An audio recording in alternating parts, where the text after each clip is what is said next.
Okay, right. Good evening. Okay, let's go. So there is a very interesting question raised by the Nesiva Sholem in this week's parsha, which is really straightforward in terms of the understanding the parsha. You have Pinchas at the beginning, and the concept of Shalom, the bracha that Pinchas receives for what he's done. We'll come back to that shortly. But then you have a very unusual parsha because it's something which is briefly mentioned and then only properly returned to next week. And Matos, it's the main focus of Matos, really, or at least the major part of Matos, and that is the war against Midian. Right. So we've got the description of Pinchas's bracha of Shalom, and he gets the bris kunas olam, and then it describes the names, and then Posuk Tez Zayin, right? You have to attack the Midianim or effectively wage war against them, persecute them, etc. Because to smite them. Why? Because all the planning that they did against you, and of course we must see Midian, right? Okay, and then and it's in the same pasuk, that famous break in the pasuk. It's the same pasuk. Was after Magefa, and then it says Suez Rosh Kaladas Ben Yisrael, and then they got the count. So it's a bit strange because the actual war against Midian takes place in Matos, right? It's described in great detail how they divided the spoil and everything else, right? Here, just going to mentioning the war, the battle, and that's it. And that's it, right? So the Nesiva Sholem says, Arachaim, it's not his question, it's Arachaim's question. But it's, as I said, it's an obvious and straightforward question. He says like this: they weren't yet commanded on Milchemes Midian. In Matos, it comes the command,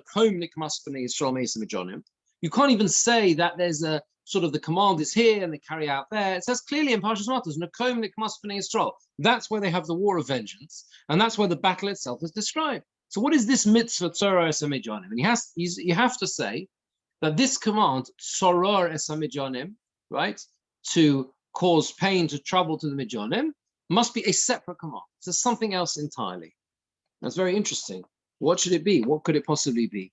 And he says, you have to understand that this parsha, is referring to something deeper, and it's not talking about the idea of nekama, the concept of vengeance against Midian, which is necessary because of what they did to them. This is something which goes fundamentally to the heart of the problem and the predicament and the trouble that the episode of what Midian and Moab have done to Bnei Yisrael. Right? There's a pasuk in Micha, it's in the Haftarah for Parshas Balak.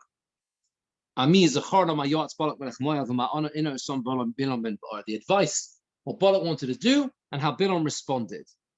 He says like this. He says there have been lots of difficult times in our history. We've had many difficult problems, but this one there was something unique about. There was something special. There was something which was in a way worse than all the others. What was it? What was so bad about what Midian and Moab did or wanted to do? The answer, he says, is like this. Balak understood that the koyach, the strength that we have as a nation, it depends on our ability to remain close to Hashem. It only derives from that. It's like feeding the whole strength that we have as a people when we have that connection to HaKadosh Baruch Hu. And without that, if there's some division, there's some break, there's some separation between us and Hashem, it's not possible for us to succeed, and it's then possible to be victorious over us as a nation. And therefore he says that this was the whole idea of the Klola, this was the whole idea of sending Bilam to curse Klal Yisrael, in order to somehow cause that division between us and Hashem. Then, however, right, why it didn't work, right? It didn't work. And therefore he tries another attack. And what does he do? He goes specifically after the whole idea of Znus. He specifically introduces the idea of attacking them in aspects of Kedusha. That is what takes place at the end of Parshas Balak. And the idea there is specifically that this will create a separation between them and Hashem.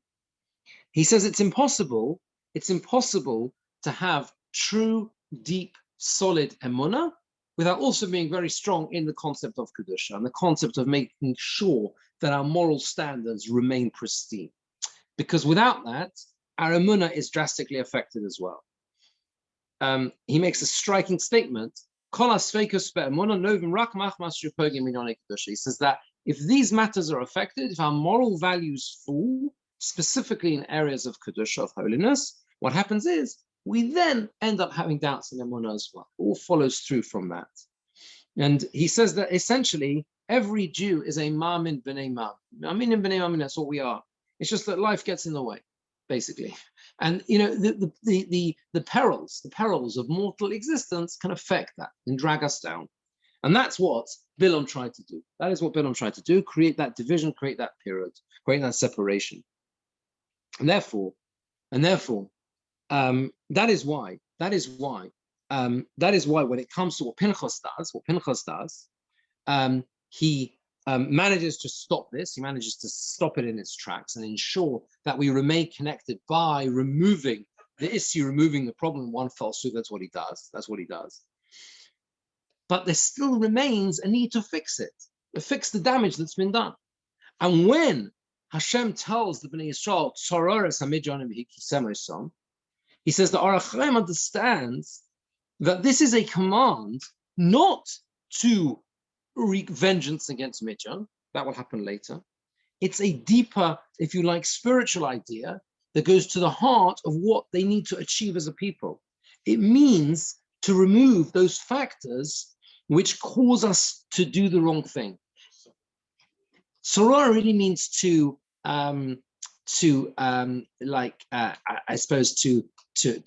trouble or to persecute, right? That's what it means. You know, hatzar hatzorer eschem, the Torah says, right? The enemy who causes you trouble, who persecutes you. But you know, that's what it means. Tsar is like an enemy, right? You know, we say with Homon, ish tsar v'oyev, right? You know what I mean? So it's like, that's what it really means, right? To trouble, so it means to trouble them. But he's understanding it on a deeper level, that it refers to the broader concept, that it's not specifically or only about Midian. Of course, the Pashat Pshat, the simple explanation is, of course, that's what it refers to. But on a deeper level, it's much broader. And it refers to making sure that we focus on removing those things that drag us down, those negative things in life, the things which are effectively to develop a sense of detesting hate, of not wanting to be connected in any way to sin, to doing averos. That's the idea, not to have a desire to do the wrong thing. And that means, one second, and that's what he says Rashi means, to actually have and develop a sense of pushing away, of not wanting to do the wrong thing. You know, we focus a lot on asay tov, doing the right thing. So right? You also have to have a surmeirah. That's what this is. You have to be able to turn away evil. You have to say, no, I don't want any association, a shaykhus with things that can drag me down. And that was the tick, and that was the correction. The Toras Chaim says that the connection here, therefore, is a direct link to what Cain is told. Cain, you know, as Cain has this very fascinating dialogue with HaKadosh Baruch Hu about the Yetzer Hara. Yeah, you know, this beginning of Parshas Pinchas. Let's just find the Chumash, where Hashem says to him, "Lama charalach, v'lama nafli ponecha." Sees he's upset. Haloim tetiv says seis. Rashi says the pshat is like the targum. If you do the right thing, he'll leave you alone. If you don't, then your sin will be guarded and it will be there. This is before he kills Hevel. I mentioned this in the past, right? He speaks to HaKadosh Baruch Hu and then he goes off and kills Hevel. So you see, doesn't matter who a person is, he can always do the wrong thing. And it means, yeah, it's always desiring you. That means the Yetzer Hara, Rashi says, is always there. It's always trying to grab you. It's always trying to drag you down. Right? His desire is after you. That's what he wants, right? That's what he wants, right? The Yetzer Hara wants to drag us down. Va'atotim shalbay. But you will always have the power, if you want to. Rashi says, if you want to, you can rule over. Va'atotim shalbay. It's up to you. It's always there. You're never going to be able to remove it completely. You're never going to be able to remove its power completely. And if you did, there would be no point in living, because there'll be no bechira. There's no free choice. There's no free will. There's no point in living unless we have that constant dilemma and debate and battle in that way, right? But Va'atotim shalbay, HaKadosh Baruch Hu promises us that the way he puts it is like this. He says the whole desire of the Yetzer Hara is putting within a person a desire to sin. In other words, to make the chait something significant. Wow, this is special. This chait is worth it. That's the whole, and that's the mechanism, right? That's the Va'atotim shalbay. But you can rule over it. You can rule over it. And he says that is what Toras Chaim Parshas means on a deeper level. It's the part, it's the missing piece in the whole episode at the end of Volok. You know, that incredibly damaging episode. 24,000 people die. It's when Birnbaum actually succeeds, right? 24,000 people die. It's a terrible thing. And ultimately we know that this caused tremendous damage. And the revenge, the battle against Midian, that will take place later. That's not what he says. He says that's not what it's referring to.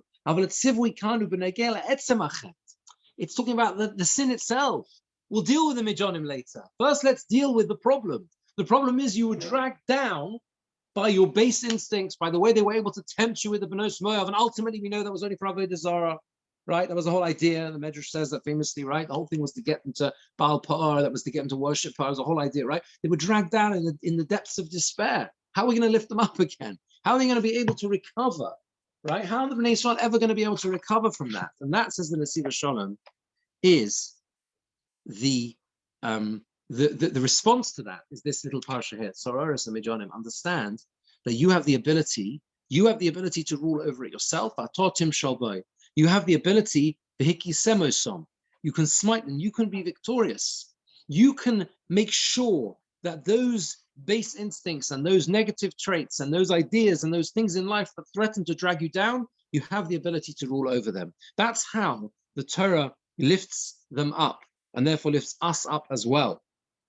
But it has a very striking, responsibility because it means somehow being able to take control of our lives. You've got the ability, you have to do it. Sororos and Midianim, you're going to have to do it. You're going to have to be the ones who pursue this. No one else is going to do it for you. Va'atotim shalbay, you're going to have to be victorious. You have to rule over it yourself. But it's something that is within your potential. Says the Nesiv Shalom, that is why it takes place here, and this message is expressed to them here in this striking way before entering Eretz Yisrael. Because at this point, they're going to have to turn the corner and understand that they need to enter Eretz Yisrael holding their heads up high. And he says that is why you have this strange Hiska be'emtza pasuk.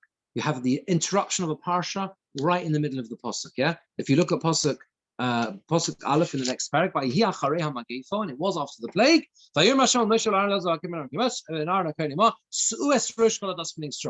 Now, Suez Rosh Kaladas Bnei Yisrael means what? To count them. It's the counting, but really it means to lift up. Noso, right? To lift up. Suez Rosh, to lift up. Why is it that there's an interruption in the middle of the pasuk? Why is it all in one pasuk together like that? The command Hashem spoke to Moshe and Aaron comes immediately and in the same pasuk as Vayhi Acharei HaMageifa. Says the Nesiv Shalom this: He wanted them to enter Eretz Yisrael when they were all tzaddikim. That was the idea. They had to be able to lift their heads up high.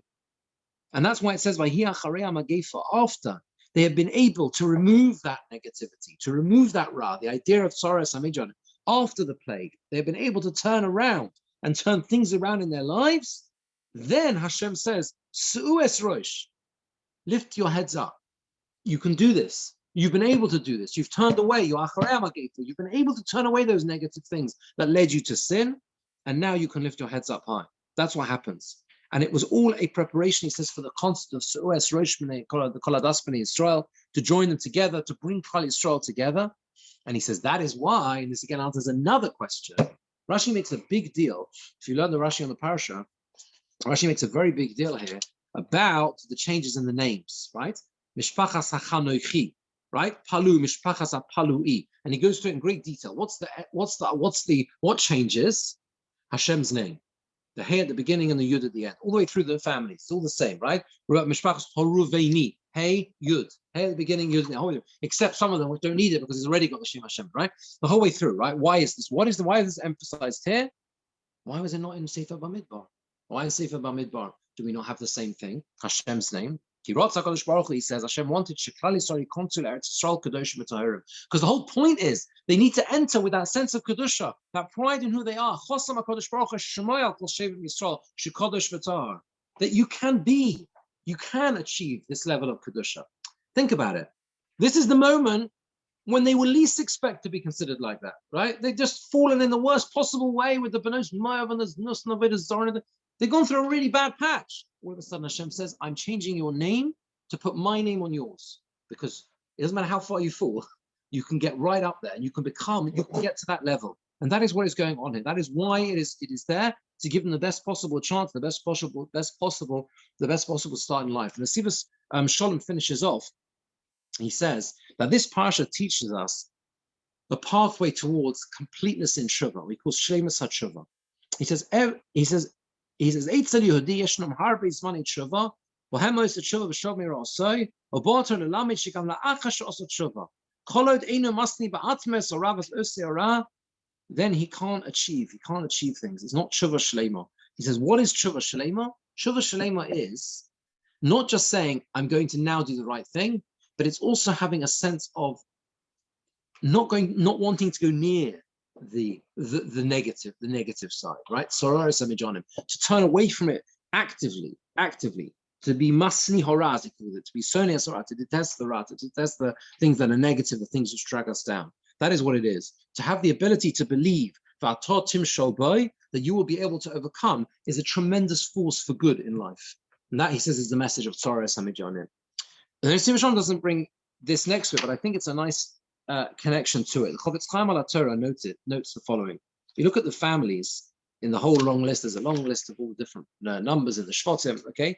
And you compare Binyamin and God. So B'nai God, not God, so Don. Binyamin and Don. So let's just look at the numbers a second. So look at the numbers and you see that okay, one second, where is it? So Bnei Bnei Yosef, Ephraim, yeah, that's right. They're next to each other, okay? They're next to each other. Bnei Binyamin, lots of families. How many are there in Binyamin? 45,600. How many in Don? Okay, how many in Don? 53,000. 6, what? 53,000. Arba v'shishim elef, 64,400. Arba v'shishim elef in Bnei Don. So Binyamin is Posuk Memalav Eile Binyamin Chamishov Arboim Elef, which is 4, right? 45,600 Arboim Elef, right? Yeah. And Posuk Mem Gimel is Don is 64,400. Why is that surprising? Simple reason. Yeah. Don, Bnei Don Chushim. Don has one son, just Chushim, right? And actually that son had difficulties. He was deaf. You know the whole story of the Medrash, famously the Gemara in Sota, when he misheard and he ran to get the Medrash describes how Don was deaf and he thought Yaakov Avinu was why wasn't Yaakov Avinu being buried? Sorry, Don's son Chushim was deaf and he did thought Yaakov Avinu wasn't being buried. That's how he ended up losing his head. You know, because they sent Naphtali back to Mitzrayim to bring the proof that he's got the place in Aras HaMachpelah. Anyway, and as a result of that, Esav is killed because Dan says, how can you have it? Chushim doesn't know what's going on because he's deaf. There's a whole story, right? And even so, he becomes a greater number, right, than Binyamin, who has 10 sons. There's a whole discussion why they're not all listed here. Rashi talks about that, right? But the point is, says the Chofetz Chaim like this. From here you see, Shemisha Hashem Chofetz by Someone who Hashem wants to succeed, he can make you succeed from one son, the same he can make more than someone who has 10. He says, similarly with property as well, with what we own. You can have someone who is impoverished, but he's happy with what he has, content. You can have someone who's very wealthy, but isn't successful because is not samech b'chelkoi. Hashem does everything. Hashem is in control of everything. This links, I think, beautifully with this idea. We shouldn't believe that we are held down by our circumstances in life. The Bnei Yisrael in this week's parsha should be in a position where they are the lowest of the low, right? They've really succumbed. They've really, as bad as it can get almost, right? And they're told, Su'es Rosh, all you have to do is turn away from it, push it away, remove the negativity, and then anything is possible. And don't think your circumstances will also pull you down based on where you are in life. Don will think to himself, I can't succeed. I've had such a bad start. It's completely lopsided. They had 10 sons and I only have one. Right? So the message, no. If HaKadosh Baruch Hu wants you to succeed, you'll succeed. Don't end up with a greater number, a greater shevet than one of the large 10 binyamin. Let's just talk about Pinchas for a moment. What is the idea? There's a Malbim at the beginning of the parsha says, the Malbim says that the notion of shalom. What is the bris shalom? Right at the beginning of the parsha, he says like this: "V'ha'emes shebris shalom halaz mefurash makom acher." It's explained in Malachi. Brisi hoyasa ito. My covenant was with him. Achaim v'hashalom. This covenant of shalom, of peace, that was given to Pinchas. Ki Pinchas herech yomim ma'od. Pinchas, we know, lived for a very long time. Some say Pinchas is Eliyahu, right? So he lived for a very, very long time. Yeah, just especially you say Pinchas Eliyahu, he just kept going, right? Eliyahu went up in Shemayim, right? So, what is shalom? He says moves, death itself. It comes through the opposition of the foundations, the separation. Shalom is the ability of things to come together. HaKadosh Baruch Hu Toras, he says in Klal Matzios Bris HaShalom. Hashem made a covenant with existence itself, the covenant of shalom, of peace. The whole of existence is made up of oppositional forces, things that are oppositional, right? He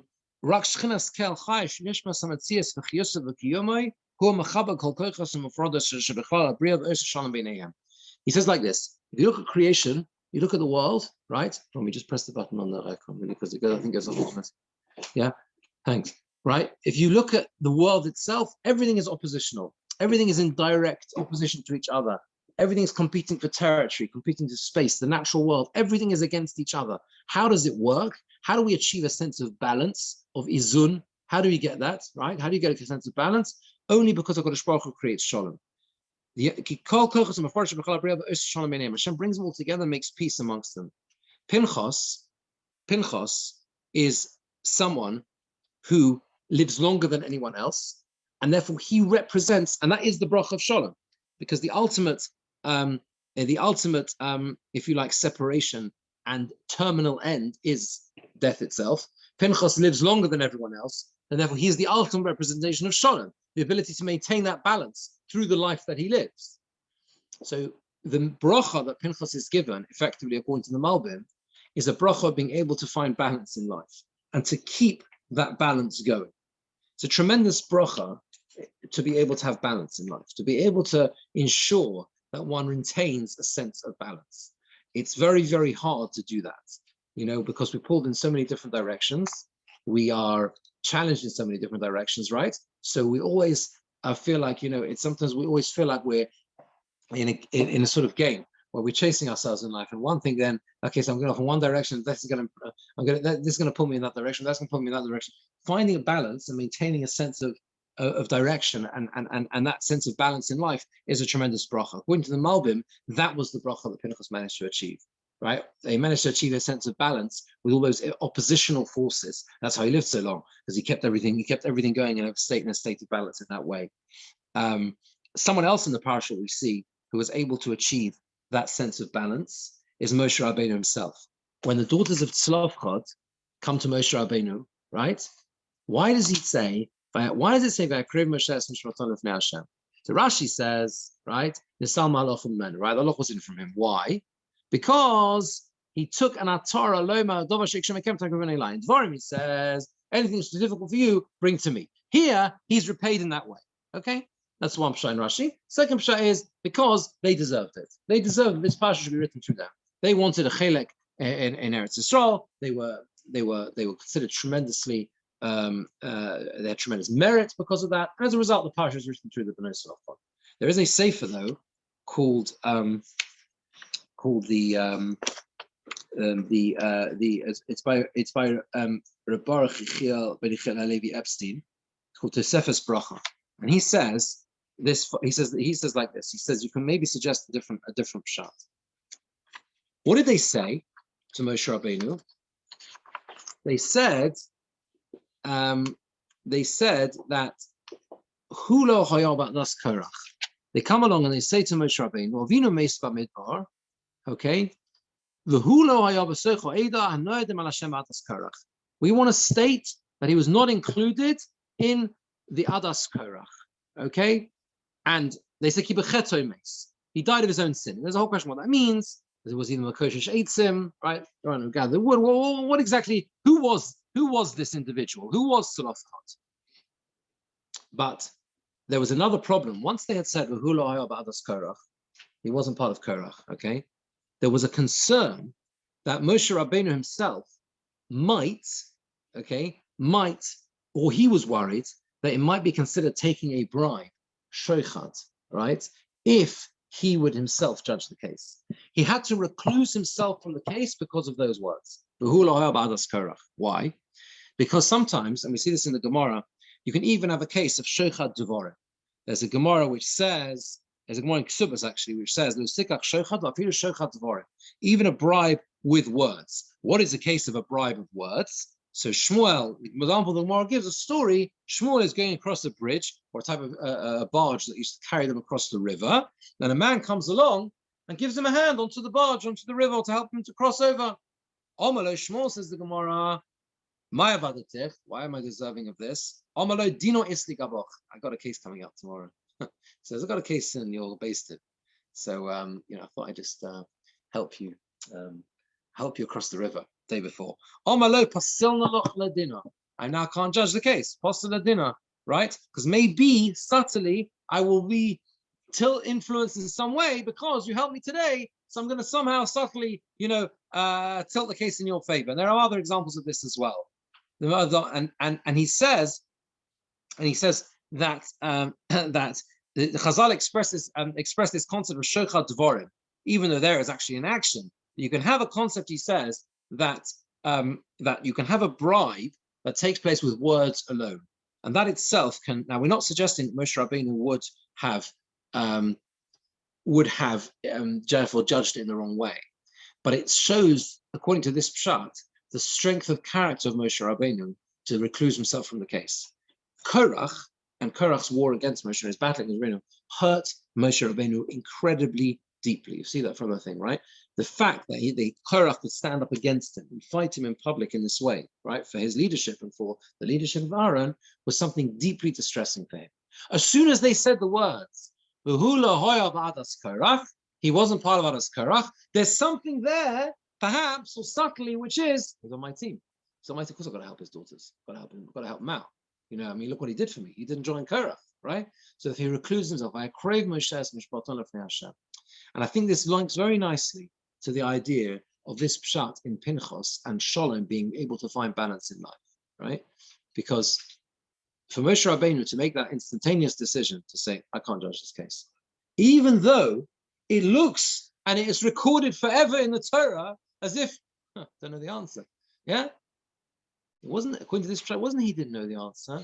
Hashem had to decide this case. It wasn't something he felt he could answer because of this concern of possibly not doing the right thing. Finding balance in life is having the ability and the strength of character to do the right thing when you're called upon to do the right thing, right? Even if it's difficult and even if it's not easy. And he's the leader. And to be able to have to say, I can't do this, I'm going to have to pass on this one, is a very tough call to make. But he makes the call because he knows it's the right thing to do. because he worked on talking about Moshe Rabbeinu, has worked on himself all of these time. So he's able to make that call at the moment that he's required to do so. So I think a very nice pshat in that parsha. Okay, we'll leave it here. Have a good Shabbos. Thanks for joining.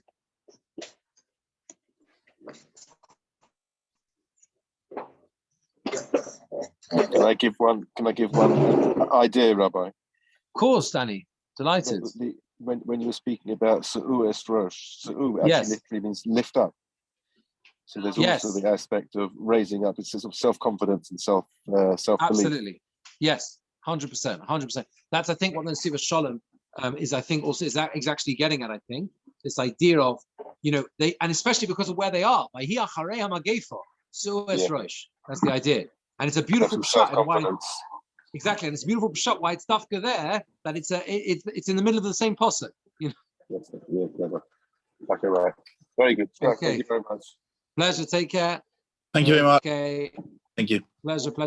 Have a good Shabbos. See you. Leave.